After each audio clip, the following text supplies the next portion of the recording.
प्यारी साध संगत जी, प्रेम से कहना धन निरंकार जी। आज हम सतगुरु और महात्मा के वार्तालाप से जीवन को बदलने वाला ज्ञान चर्चा सुनेंगे। तो इस चर्चा को बड़े ध्यान से सुनिएगा, यही आपसे विनती है। महात्मा जी, हाथ जोड़कर विनम्र भाव से। सच्चे बादशाह, अंतर्यामी सतगुरु, आपकी रजा में हम सब सांस ले रहे हैं। आज मन में कुछ सवाल उमड़ रहे हैं। अगर आपकी आज्ञा हो तो मैं अपने मन की उलझन आपके चरणों में रखूं? सतगुरु मुस्कुराते हुए शांत स्वर में। पूछो महात्मा जी, जिज्ञासा ही ज्ञान का द्वार खोलती है। मन में संशय रखकर भक्ति नहीं हो सकती। जो पूछना है प्रेम से पूछो। महात्मा जी, सतगुरु, मैं जब दुनिया को देखता हूं तो हर तरफ हाहाकार है। कोई अशांति में जल रहा है, कोई धन के पीछे भाग रहा है। लेकिन हम सत्संग में बैठकर इस ब्रह्म ज्ञान का आनंद ले रहे हैं। मेरा सवाल यह है कि क्या ये हमारे भाग्य में लिखा था? क्या मैंने पिछले जन्मों में कोई बहुत बड़े पुण्य किए थे जो मुझे आप मिले और ये ज्ञान मिला? या ये महज एक संयोग है? सतगुरु, महात्मा जी, ये प्रश्न बहुत गहरा है और अक्सर साध संगत के मनों में उठता है। संसार का नियम है कर्म और फल। लोग कहते हैं भाग्य से ज्यादा और समय से पहले कुछ नहीं मिलता। ये बात शरीर और संसार के लिए बिल्कुल सही है। आपको धन कितना मिलेगा, शरीर स्वस्थ रहेगा या रोगी, मान मिलेगा या अपमान, ये सब प्रारब्ध है जो आपके पिछले कर्मों का हिसाब है। लेकिन ध्यान देना, सतगुरु का मिलन, ब्रह्म ज्ञान की प्राप्ति और सत्संग का अवसर ये भाग्य के अधीन नहीं है। ये प्रारब्ध नहीं, ये केवल और केवल परम कृपा है। गोस्वामी तुलसीदास जी ने रामचरितमानस में स्पष्ट कहा है, बिनु हरि कृपा मिलहि न संता, होई विवेक मोह भ्रम भंता। अर्थात जब तक उस हरि की, इस निरंकार की विशेष रहमत नहीं होती, तब तक संत महापुरुषों का संग नहीं मिलता। भाग्य की लकीरें वहां तक काम करती हैं जहां तक माया है। जहां से निरंकार की हद शुरू होती है, वहां भाग्य नहीं, मेरी रहमत काम करती है। महात्मा जी, दातार, ये बात तो समझ आई कि ये आपकी रहमत है, पर मन में एक तर्क आता है। अगर भाग्य का कोई रोल नहीं है, तो फिर डाकू रत्नाकर जैसे लोग, जिनके कर्म इतने बुरे थे, वो महर्षि वाल्मीकि कैसे बन गए? क्या उनके पाप आड़े नहीं आए? सतगुरु स्नेहपूर्ण दृष्टि से देखते हुए, यही तो इस ब्रह्म ज्ञान का चमत्कार है महात्मा जी। अगर सब कुछ कर्मों और भाग्य से ही मिलना होता तो रत्नाकर को नरक के सिवा कुछ नहीं मिलता। लेकिन जिस पल नारद जैसे संत का संग मिला, कर्मों का सारा हिसाब किताब बदल गया। अवतार वाणी में भी शहंशाह जी समझाते हैं कि लोहा चाहे जंग लगा हो या साफ, जब वो पारस से छू जाता है तो सोना बन जाता है। पारस ये नहीं देखता कि लोहा कबाड़ खाने से आया है या तिजोरी से। वैसे ही जब सतगुरु मिलता है तो वो ये नहीं देखता कि जीव पापी है या पुण्यवान। वो तो अपनी नजरे कर्म डालता है और काग को हंस बना देता है। इसलिए अपने पुण्यों का अहंकार कभी मत करना। ये सोचना कि सतगुरु ने मुझ नाचीज को चुन लिया, ये उनकी रीझ है। धन्य हो सच्चे बादशाह, मेरा अहंकार टूट रहा है। पर एक शंका और है। हम दुनिया में देखते हैं कि नौकरी पाने के लिए योग्यता चाहिए, डिग्री चाहिए, अनुभव चाहिए। तो क्या आप यानी सतगुरु कृपा करने से पहले हमारी योग्यता नहीं देखते? क्या आप ये नहीं देखते कि ये भक्त कितना पढ़ा लिखा है, या इसके पास कितना धन है, या इसने कितनी तपस्या की है? सतगुरु, महात्मा जी, संसार के कानून और निरंकार के दरबार के कानून में जमीन आसमान का फर्क है। संसार में पहले योग्य बनना पड़ता है, फिर पद मिलता है। लेकिन यहां नियम उल्टा है। यहां तुम जैसे हो, मैले कुचैले अवगुणों से भरे, बस मेरे चरणों में गिर जाओ। मैं यानी सतगुरु पात्रता नहीं देखता, मैं तो तत्परता देखता हूं। इतिहास गवाह है महात्मा जी। शबरी भीलनी के पास कौन सी यूनिवर्सिटी की डिग्री थी? केवट के पास कौन सा बैंक बैलेंस था? विदुर जी की पत्नी के पास कौन सा राजपाट था? लेकिन जब भगवान राम और कृष्ण आए तो उन्होंने महलों को छोड़कर इनके रूखे सूखे बेर और केले के छिलके स्वीकार किए। क्यों? क्योंकि उनके पास प्रेम और समर्पण था। शास्त्र कहते हैं, कर्तुम अकर्तुम अन्यथा कर्तुम। सद्गुरु समर्थ हैं, वो अयोग्य को भी पल भर में योग्य बना सकता है। तुम्हें खुद को सुधार कर मेरे पास आने की जरूरत नहीं है। तुम मेरे पास आ जाओ, सुधर तुम अपने आप जाओगे। महात्मा जी, भावुक होकर, सद्गुरु, आपकी ये बातें मेरे हृदय को शीतलता दे रही हैं। यानी हमें केवल समर्पण करना है। लेकिन बाबा जी, एक कड़वा सच ये भी है कि सत्संग में हजारों लोग आते हैं। आपकी रहमत तो सब पर बरस रही है, जैसे सूरज सबको रोशनी देता है। फिर ऐसा क्यों है कि कुछ महात्मा बहुत ऊंचाइयों को छू लेते हैं, उनका जीवन बदल जाता है, और कुछ लोग सालों तक आने के बाद भी खाली रह जाते हैं? उनका बर्तन क्यों नहीं भरता? सद्गुरु, बहुत सुंदर प्रश्न है। इसका उत्तर विज्ञान यानी साइंस और ज्ञान दोनों में है। महात्मा जी, पानी का स्वभाव क्या है? वो हमेशा ऊंचे स्थान से नीचे की ओर बहता है। पहाड़ की चोटी पर बारिश का पानी नहीं टिकता, लेकिन जो नीचे खाई या गड्ढा होता है वो लबालब भर जाता है। ठीक इसी प्रकार कृपा भी वही ठहरती है जहां दीनता यानी ह्यूमिलिटी होती है, जहां निमानापन होता है। कबीर साहिब जी का बहुत अनमोल दोहा है, ऊंचे पानी ना टिके नीचे ही ठहराए, नीचा होई सो भरी पिए ऊंचा प्यासा जाए।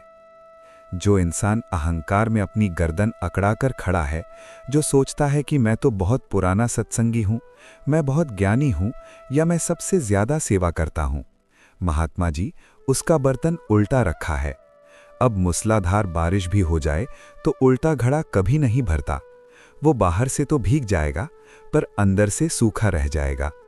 महात्मा जी, हे दातार, इसका मतलब कमी आपकी देने में नहीं, हमारे लेने में है। हम मैं से भरे हैं, इसीलिए तू को जगह नहीं मिल रही।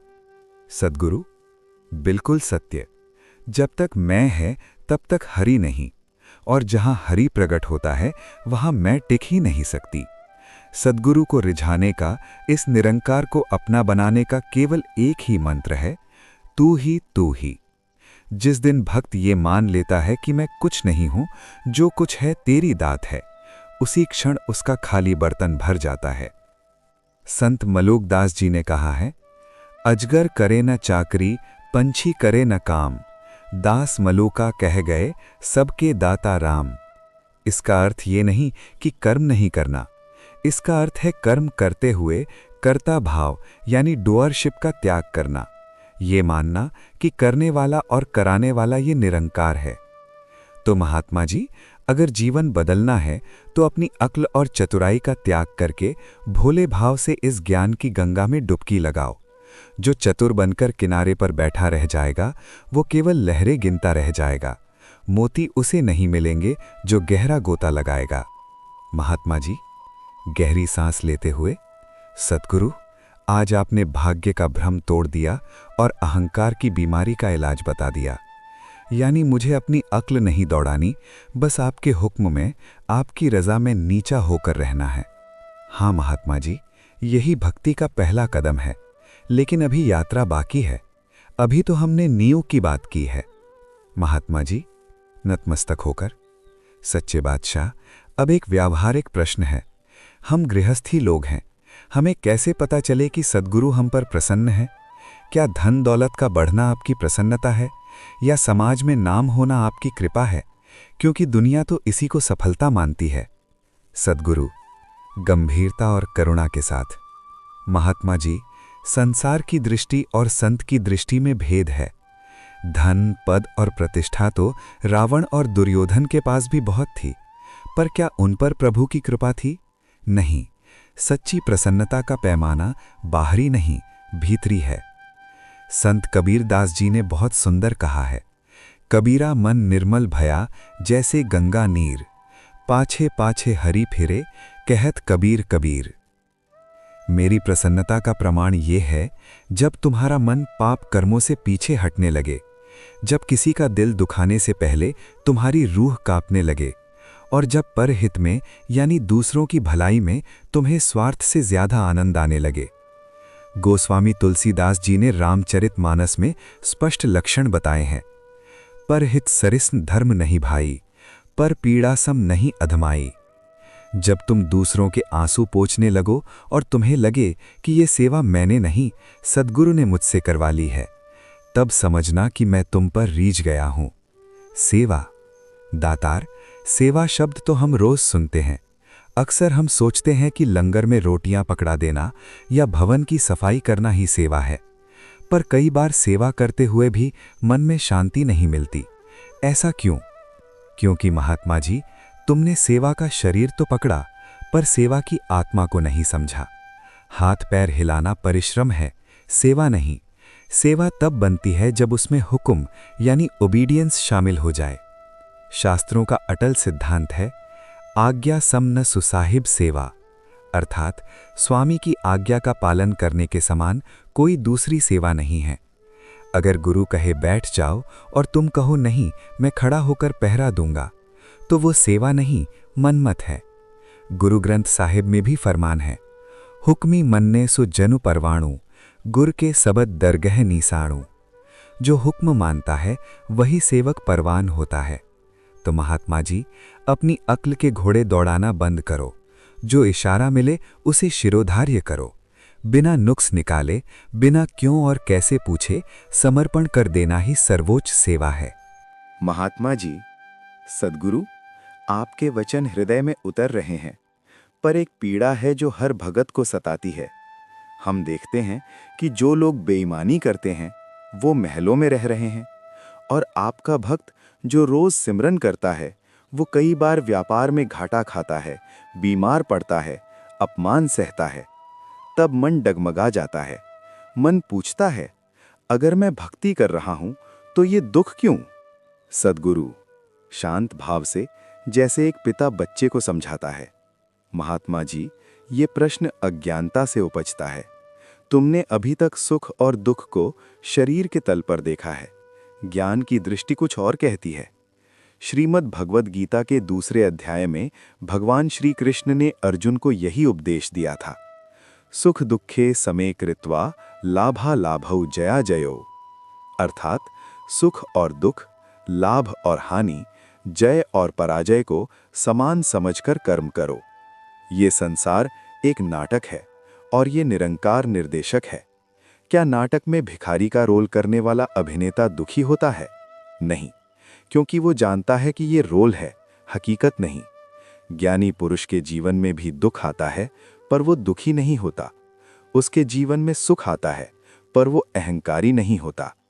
संतों का कथन है, सोना तपाए बिना कुंदन नहीं बनता। अगर मैं तुम्हें दुख दे रहा हूं तो समझो मैं तुम्हारे कर्मों के बंधन काट रहा हूं। मैं तुम्हें मजबूत बना रहा हूं। मीराबाई ने कितने कष्ट सहे। प्रहलाद को आग में डाला गया, क्या उन्होंने भक्ति छोड़ी? नहीं, क्योंकि उनका सौदा व्यापार का नहीं, प्यार का था। जो सुख में सिमरन करे और दुख में शिकायत, वो भक्त नहीं, वो तो व्यापारी है। रहीम दास जी ने कितना अद्भुत दोहा कहा है, रहीमन बिपदा हुई भली जो थोरे दिन होए, हित अनहित या जगत में जान परत सब कोए। विपत्ति ही वो कसौटी है जहां पता चलता है कि कौन अपना है और कौन पराया। और याद रखना, विपत्ति में जब सब साथ छोड़ देते हैं तब केवल ये निरंकार ही उंगली थामता है। महात्मा जी, हे दीन दयाल, आज मेरी आंखें खुल रही हैं। सुख दुख तो आने जाने हैं, स्थिर तो केवल आप हैं। अब एक अंतिम और सबसे कठिन समस्या। हम गृहस्थी हैं, सुबह से शाम तक दुकान, ऑफिस, बच्चों की फीस, घर के झगड़े, इसमें इतना उलझ जाते हैं कि 24 घंटे सिमरन कैसे करें? क्या कामकाज छोड़ दें? क्या जंगल चले जाएं? नहीं महात्मा जी, कतई नहीं। ये संत निरंकारी मिशन निवृत्ति का नहीं, प्रवृत्ति का मार्ग है। हमें भगोड़ा नहीं बनना। तुम्हें समाज में रहना है, पर कैसे? जैसे कमल का फूल, लोटस, कीचड़ में रहता है। गुरु नानक देव जी महाराज ने समझाया है, जैसे जल में कमल नीलाम, मुरगाई नैसाणे, सुरति सबद भवसागर उतरिए, नानक नाम वखाणे। जैसे कमल पानी में रहता है पर भीगता नहीं, जैसे बतख, मुरगाई नदी में तैरती है पर अपने पंख सूखे रखती है, वैसे ही तुम्हें गृहस्थ में रहना है। काम छोड़ना भक्ति नहीं है, काम की सोच बदलना भक्ति है। जब दुकान पर जाओ तो सोचो, ये दुकान सद्गुरु की है, मैं तो मुनीम हूं। जब बच्चों का पालन करो तो सोचो, ये निरंकार की अमानत है, मैं इनकी सेवा कर रहा हूं। गोस्वामी तुलसीदास जी ने दृष्टि दी है, सिया राम मैं सब जग जानी, करहूं प्रणाम जोरी जुग पानी। जब तुम अपने ग्राहक में, अपने बॉस में, अपने परिवार में इस राम यानी निरंकार को देखोगे तो धोखा कैसे दोगे, गुस्सा कैसे करोगे? जिस दिन तुम्हारा हर कर्म सेवा बन जाएगा, उस दिन अलग से माला फेरने की जरूरत नहीं पड़ेगी, तुम्हारा चलना फिरना ही परिक्रमा बन जाएगा। महात्मा जी गदगद कंठ से, सच्चे बादशाह, आपने तो गृहस्थ को ही मंदिर बना दिया, पर मन में डर लगता है, मैं बहुत कमजोर हूं, माया बहुत प्रबल है, कहीं मैं फिसल गया तो, कहीं मेरा हाथ छूट गया तो। सद्गुरु अभय मुद्रा में अत्यंत ओजस्वी स्वर में, महात्मा जी यही तो तुम्हारी भूल है, तुम सोचते हो कि तुमने मेरा हाथ पकड़ा है, नहीं, मैंने तुम्हारा हाथ पकड़ा है। छोटा बच्चा पिता का हाथ पकड़ता है तो भीड़ में हाथ छूट सकता है, पर जब पिता बच्चे का हाथ पकड़ ले तो आंधी आए या तूफान, पिता हाथ नहीं छोड़ता। गीता के 9वें अध्याय का ये श्लोक अपने हृदय में अंकित कर लो, अनन्याश्चिन्तयन्तो माम ये जनाः पर्युपासते, तेषाम नित्य अभियुक्तानाम योगक्षेमम वहाम्यहम्। भगवान कहते हैं, जो अनन्य भाव से मेरा चिंतन करते हैं, उनकी रक्षा की जिम्मेदारी, उनकी जरूरतों का भार मैं स्वयं उठाता हूं। तुम रेलगाड़ी के डिब्बे की तरह हो, डिब्बे के पास अपना इंजन नहीं होता, मैं सद्गुरु तुम्हारा इंजन हूं। तुम्हें दौड़ने की जरूरत नहीं है, तुम्हें केवल विश्वास की क्लिप से इंजन के साथ जुड़े रहना है। जहां इंजन जाएगा, डिब्बा अपने आप पहुंच जाएगा। इसलिए चिंता छोड़ो और चिंतन करो, तर्क छोड़ो और समर्पण करो। तुलसीदास जी कहते हैं, जाहि विधि राखे राम ताहि विधि रहिए, सीता राम सीता राम सीता राम कहिए। भावार्थ, जिस हाल में सद्गुरु रखे उसी में खुश रहो और शुक्राना करो। जाओ महात्मा जी, अपने कर्म क्षेत्र में लौटो, भाग्य की चिंता मत करना, क्योंकि अब तुम्हारी डोर मेरे हाथ में है। असफलता से डरना मत, क्योंकि मैं अंग संग हूं। बस सेवा, सिमरन और सत्संग को श्वासों का आधार बना लो। महात्मा जी चरणों में गिरकर, धन्य हो दातार, धन्य हो, आज सारे भ्रम मिट गए, आज सही मायने में जीवन शुरू हुआ है। तेरा तुझको अर्पण, क्या लागे मेरा। सद्गुरु सुमिरन कर ले आनंद, नकार बख्शे तारणहार। प्रेम से कहना, धन निरंकार जी।